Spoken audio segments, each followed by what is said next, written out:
Hi, I'm Paul. I'm got some of my skateboards out again.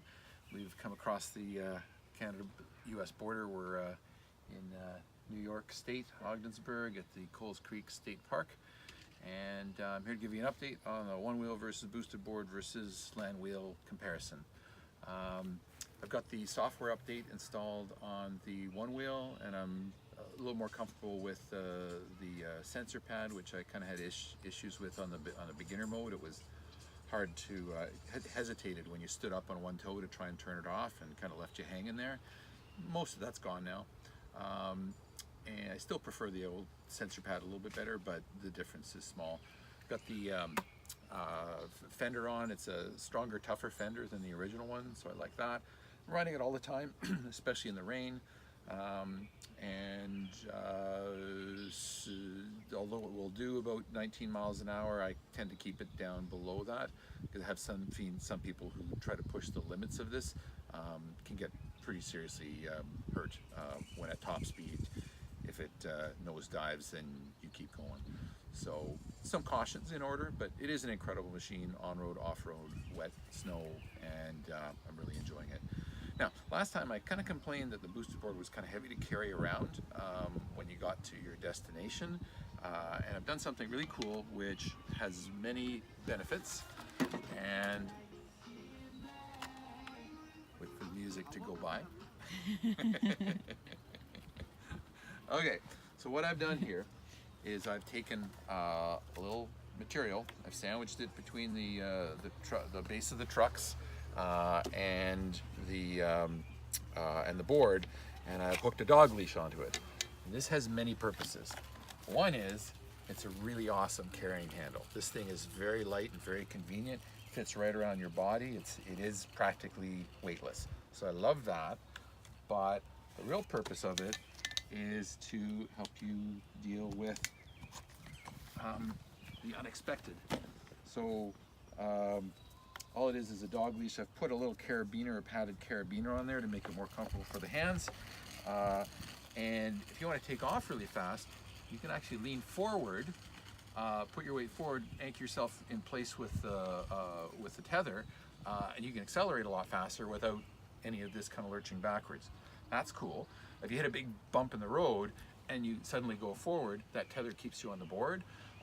Or even if you kind of lose your balance this way or that way, it helps you to recenter you. So this tether is just amazing to help keep you on the board.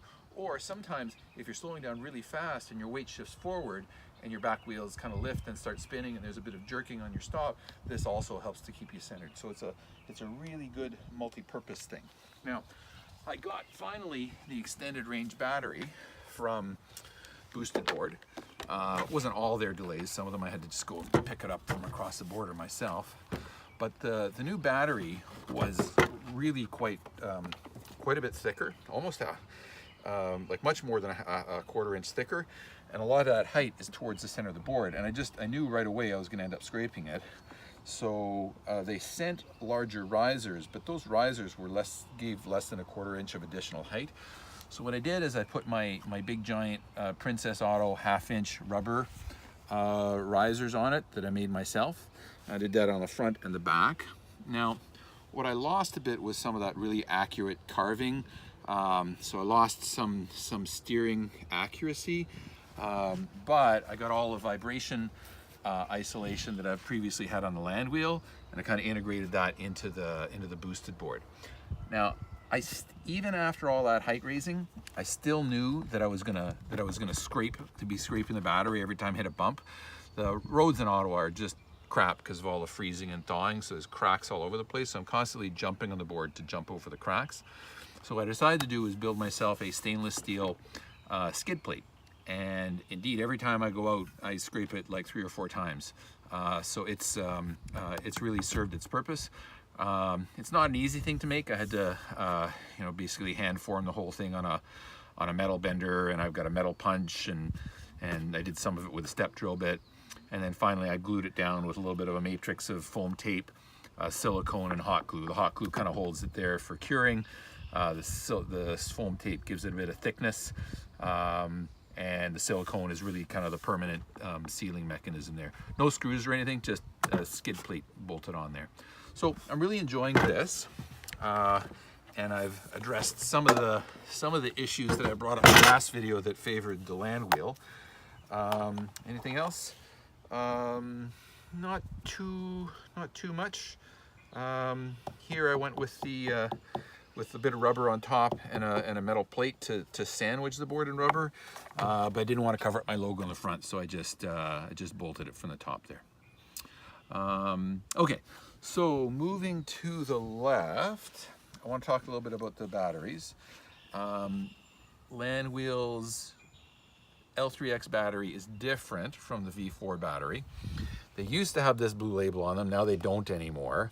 So the way that you have to tell them apart is on the L3-x batteries, these two terminals are split on the left. I'm gonna have to get a little pen or a knife to show you. So just pause for a second. So I can wiggle this terminal on the left without its twin terminal moving. The same thing here, I can wiggle this one and the one beside it doesn't move. Now if I go over to these, they're joined. So if I'm moving one, the other's moving. So I think these are positive and these are negative. And on the L3-x battery, these are split. So one is used for charging, which I believe is the outer one, is the inner one, and one is used during operation for both powering the unit and doing the regenerative braking. Okay, so you can no longer tell the difference with the blue label. You have to wiggle the terminals to tell. So I also figured out how the L3-x does its full battery regenerative braking. What it actually does is it puts it puts in a lower charge. I don't know whether that's a 80 or 90% charge into it, so that it's got some room to do some braking right off the charger before the battery reaches full capacity. So you still don't want to go to the top of a 200-foot hill and go all the way down on a full battery, because you could run out of room, and then you're putting the ESC, the electronic speed controller, at risk. But it's still nice to be able to have the braking right away, fresh out of the charger. You do lose a little bit of range versus the V4. Now, for that reason, I've labeled all of my chargers and all of my batteries so I don't mix them up. Because if I were to put this L3-x on a V4 charger, I'd get 100% charge, I'd get more range, but I'd probably blow my ESC. So if you're someone who has had the original V4s and you've got some upgrades, you got to label them, and you got to never use a V4 battery in your L3-x. Okay. Now there's another little update in that the Landwheels for some time have had a problem with crumbling posts. The battery's really heavy, and with all this happening below the skateboard, these have crumbled and they have fallen apart, which is why there have been a number of different clamping solutions and Velcro that people have used to hold them together. This is what I got here is a new shell, which is not made out of ABS. It's made out of polycarbonate, which is the same thing that motorcycle helmets are made of. It's a much more resilient, more flexible, and stronger plastic than ABS. Unfortunately, there's no markings to tell them apart, so the best way to tell them apart is the shade. So you can kind of see it in the shade that this one here is a darker, more reflective shade, and you can see it a bit more in the sun too. If I put them in the sun, you can see the richer, deeper black color on the left, which my left hand here, which is the polycarbonate, often abbreviated to PCB, I think. And this is the ABS, which is a duller, flatter, kind of flat black tone. Okay. So I've seen some drop tests from Landwheel. I'm going to do my own tests, and I've got a bunch of these to test them with. So I'm going to drop them like crazy, take them apart, inspect the posts to make sure they're not cracked, go for some long rides over some hard roads. Also going to try a few different screw lengths. And one other thing I wanted to show you about them is that even assuming this all works, and I hope it does, there's a little trick that you can do to make your to protect against kind of a catastrophic impact. When this is below your deck and your wheels hit a giant crack and you got your battery in place here, there are two momentums. One is it throws the battery forward and it drops it down. I'm talking about a really horrible crack that could throw you off the board. And so what can happen sometimes is the battery can shift forward and push down, and you can get a battery pop out. Now that's been with the ABS shell. If these are stronger, that might not happen. But there is something very, very simple that you can do to prevent that. I've just got two little pieces of Velcro here, so I'm going to peel them off. And I'm going to stick one here, the other here. So it's not something, doesn't have any kind of aesthetic impact outside. That and that. And then when you pop your battery in, it just creates an extra, oh my goodness, are these tighter? You know what? I thought so. These PCB shells are tighter.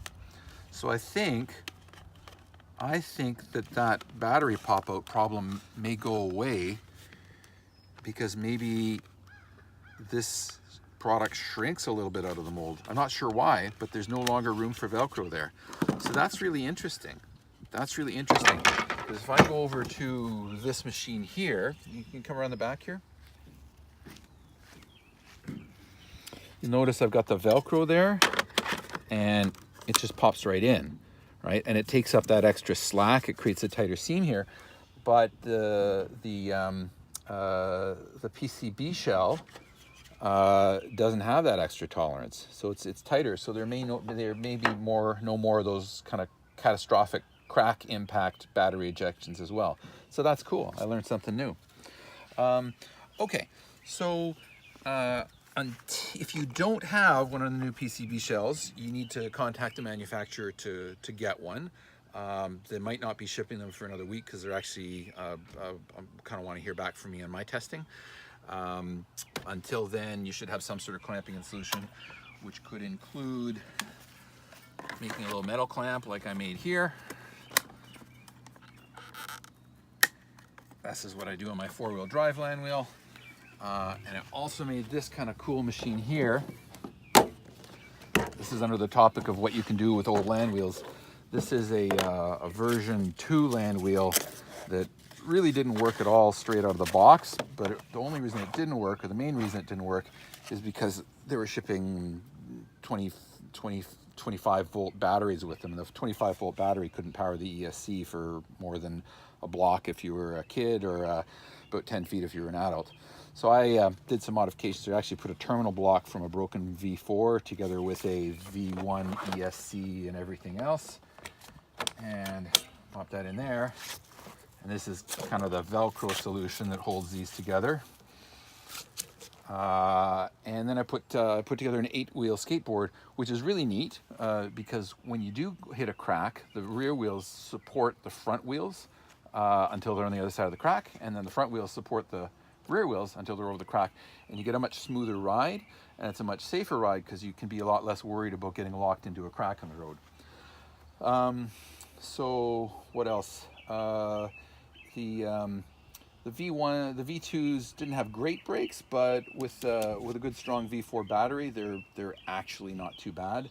And I'm enjoying this one because I've got all the rubber risers on it, so I get that shock absorption, and I also get a kicktail, which is kind of neat because I love tic-tacking, and I can actually do sharp little tic-tacking turns, and maybe I'll kind of demonstrate that later. I've put tethers on all of my boards. They're just amazing. They're such an incredible safety feature. Other things I forgot to mention about the tether that are cool is when you're riding around and you come to, a sidewalk that you got to climb over, you just basically hop off and roll it over. Or if you go to across the intersection, you just pick it up and roll behind you like a dog, and then you spin it, and then you hop on your board. There's none of the bending over, and sometimes when you're coming towards a curb, and it's from street to a sidewalk, and it's too big to ride over, you can just hop over. Your board keeps going. You give it a little yank, it hops over, and then you hop on here. So it really kind of smooths out and speeds up a ride, and it's just really enjoyable. So that's a little bit more on the tether. And then for my four-wheel drive, I did something just 2 days ago, which doesn't look pretty because I drilled 4 holes in a piece of aluminum, but I stuck a double set of trucks on the back. I didn't have time to do it in the front. I took this for a ride yesterday. Oh my goodness, it is it is incredible, the traction improvement that I got, the steering improvement. It is just glued to the ground, and that's just with the 2 trucks together on the back. This is such a fun, exciting board right now, and it just feels so safe. I get all the flexibility of the Vanguard deck. You know, initially when I raised this up with the risers, I lost some steering control, but I gained the vibration isolation, so it was a bit of a trade-off. But this is giving me the traction back, so I'm really excited about this. As I said, it looks a little crude right now because I got a chunk of steel projecting out the back. So I'm not sure what I'll do with that. I might shorten it with a curve, put some rubber there, or I might actually mount an additional battery there and go for some super long range. Now, I've had a lot of fun with this four-wheel drive. I've had it up to 48.1 kilometers an hour, which is just a sliver under 30 miles an hour. That was before I had the extra wheels on, and it was pretty stable. Pretty sure I had it up to the same speed yesterday here in the park, and it is just fun. The range is great. I get just under 15 kilometers with 2 batteries in it, and I've got some extra batteries so then I can swap. That's nice because my wife's got an electric bike now, and we go for some long range trips, so I can do those trips without having to get towed back to home with her. I think that's most of what I wanted to just talk about. I'm going to do just a little bit of skateboarding out front here to finish off the video, and that'll be it. I'll just show you just in case you didn't see it in previous videos, there's my system for integrating the four-wheel drive. The first time I did this, I put it together with crappy foam tape, and the remotes were slipping around, and as soon as the remotes slip around, then one remote's working harder than the other, which means one battery is working harder than the other, and so I had a lot of problems with one battery getting depleted more than the other. And that's not a good thing on a four-wheel drive because the Landwheels are set up to apply the brakes if you get down like way below critical battery. So you don't really want to get in a situation where one set of motors is driving and the other one starts a braking curve, because the braking curves are going to cross and you're going to get kind of, instead of the gentle braking that you would get with one drive, you end up with some fairly sudden braking because one drive is trying to overcome the brakes, the other drive is ramping up the brakes, and then at the end of the curve you get kind of a sudden lurch, which is a really good reason to have the tether, because you know there's just so many things that can go wrong on any electric skateboard. You hit a bump, you hit some gravel, you have to brake suddenly, and your weight shifts forward and the rear tires start spinning. There's just, anything can go wrong, and anything that helps you stay on the board and stay balanced and not sliding across the pavement and not hitting your head or helmet or anything against the pavement or chin or teeth. This is the greatest skateboard invention ever. It's called the dog leash. What else do I got to do here? Oh, and speaking of the brakes, that is one aspect that I do really appreciate on the four-wheel drive, is on the Boostedboard. While the brakes are incredible and the best brakes in the industry, you still end up shifting towards the front of the board. You end up with losing the weight and the traction back here, and you do end up with some skidding and some shudder and some potential fall off. With the four-wheel drive, you've got brakes on the front, brakes on the back, so if your weight shifts to the front, you've still got amazing brakes, and you don't end up with any of that spinning because you've got twice as much braking traction, and you've got braking traction that shifts to the front as your weight shifts to the front. So there's just a lot of good things to say about this. Last little bit of comparison, like in terms of durability, I mean, these things have run forever. They've been flawless. They're probably going to run forever. Landwheel is a less expensive unit. It makes it affordable to put together a four-wheel drive. You know, I don't think it's going to be as durable as those. You know, parts might need to be replaced a little bit more frequently. You know, the wheels are an example of that. The polyurethane is not nearly the same quality as the boosted board, and they do show a lot of wear. Something you really need to do with the polyurethane dry wheels is, as soon as you get them, you need to put a radius on them, because if it can happen really quick without the radius that the wheels start chunking. I kind of left them on, I left these square for a while so I could kind of compare them to the front, and I lost huge chunks of them, and then I put the radius. Putting a radius on is not rocket science. You can get emery cloth, and you can operate the lathe, and then you can just put the emery cloth on the edge.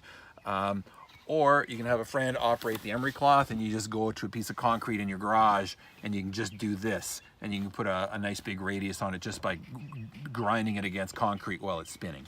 Harder to do on the inside, but you can grab a brick or an interlocking paving stone, and you can do the same thing with a brick, or you just do it with a piece of emery cloth. It's really worthwhile, and the Landwheel is not the only hub motor skateboard that goes out with square edges, so that's some technique that you can apply to any kind of skateboard that you get. Okay, so I'm going to just quickly demonstrate a few of these because I haven't really done too much in the way of moving videos. So I'm going to start up my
and then I just tow it in with my leash.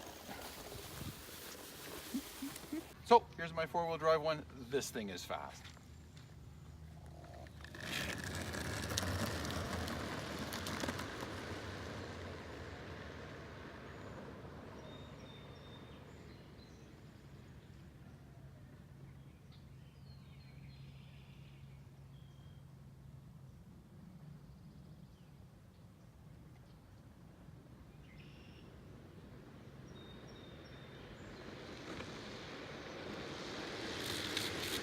The brakes are incredible. And you noticed I didn't get any spinning brakes. It's just so nice, especially for a 225 pounder rider like myself.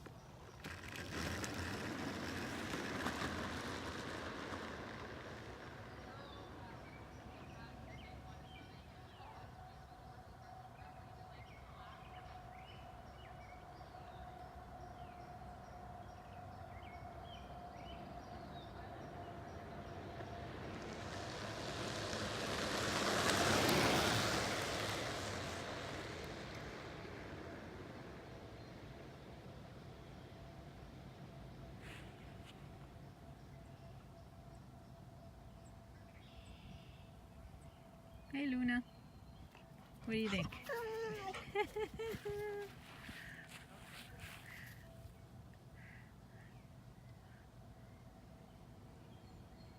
There he comes.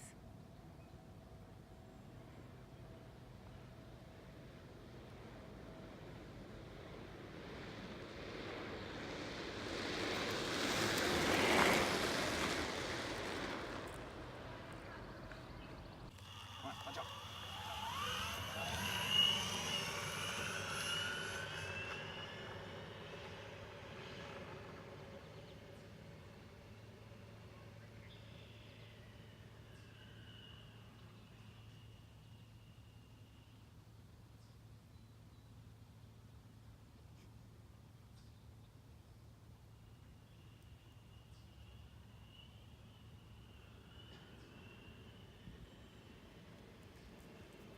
That's right, Luna. Better get out of the way.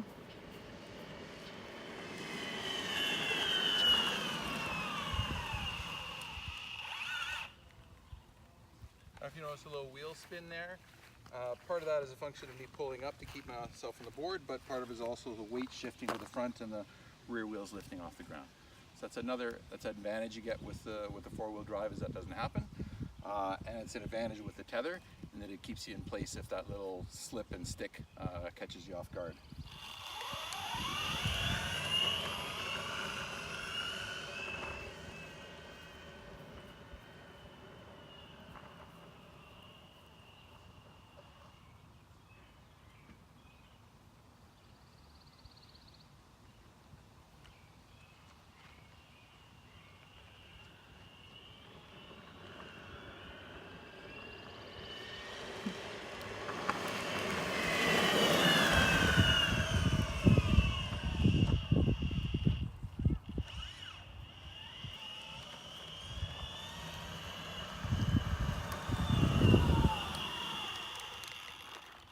That's definitely an advantage of the boosted board, being able to back up on the fly. I don't know if you noticed my steering is not as confident on this. That's because I've put those big rubber risers on and the board feels a little looser. So that is a trade-off from the extra isolation. That loss of steering control that I got on the Landwheel when I raised it up, I got it back when I put on the extra set of trucks. So it's really a pretty exciting, very confident steering, really fast board that gets my 225 pounds up to speed and down to zero. So it's really suitable for me. I recognize it's not going to last as long as a boosted board. I might be replacing parts a little bit more frequently. So you know, I love them all, and I hope this helps you pick the one that suits you the best. If you're a light rider that doesn't need all that acceleration and hill climbing and all that kind of stuff, and by the way, the hill climbing is incredible on the four-wheel drive Landwheel. My wife and I took it to the Parliament Hill and went up this 200 meter long climb that winds up, and some portions of that were like really close to 45 degrees, and it just went up it effortlessly. And I hope to do a video of that climb in the future. Okay, I got one more to show, which is the OneWheel. Ready? Okay. So where I was having problems when I was in Florida doing that video is I was having, zoom in on my front foot here, okay, my front right foot, is I was having difficulty with this dismount here, going up on the toe. It was just hesitating and staying there and not turning off. And now that I'm up to the newer software, that doesn't seem to be happening, unless the foot paddle is kind of dirty or something. So that problem seems to have gone away. The OneWheel is just so cool on all terrain, rough grass. You can turn on a dime without having to tic-tac, and it's up to a decent speed on pavement, though I don't recommend top speed.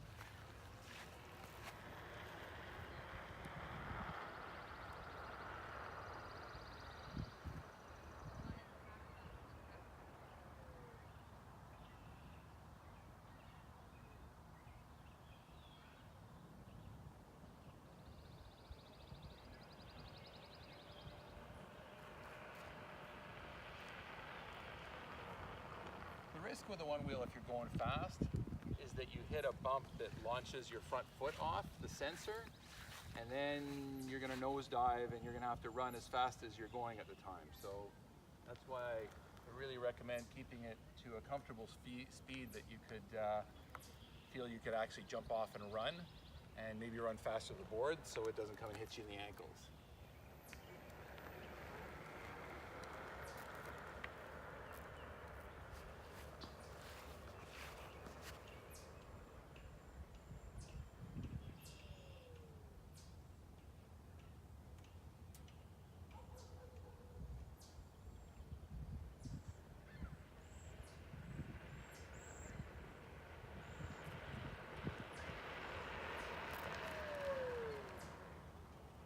Go.